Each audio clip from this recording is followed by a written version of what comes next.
असंतुष्ट धनी। किसी गांव में एक धनी व्यक्ति रहता था।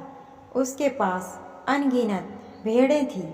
उसने अपनी भेड़ें चराने के लिए एक व्यक्ति को ऐसे स्थान पर जाना पड़ा जहाँ समुद्र था।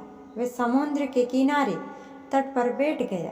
सुबह का समय था और समुद्र भी शांत था। वह तट पर बैठा ठंडी हवा का आनंद ले रहा था तथा दूर लंगर डालकर खड़े जहाज़ों को देख रहा था। उसने व्यापारियों को अपने जहाज़ों से उतरकर नाव में अपने माल के साथ बंदरगाह पर आते देखा। वे तट के क्षेत्रों में आकर अपना माल बेचते या माल उतारकर वापस लौट जाते। वह यह सब देखकर इतना रोमांचित हुआ कि उसने निश्चित कर लिया कि वह भी व्यापारी बनेगा। गांव वापस आकर उसने अपनी सभी भेड़ें तथा अचल संपत्ति बेच दी और एक जहाज खरीद लिया। कुछ दिनों की कठिन यात्रा के बाद वह जहाज पर सवार होकर यात्रा के लिए निकल पड़ा। 3 दिनों तक यात्रा सुखदपूर्ण रही। मौसम अच्छा था और समुद्र शांत था, परंतु चौथे दिन मौसम खराब हो गया।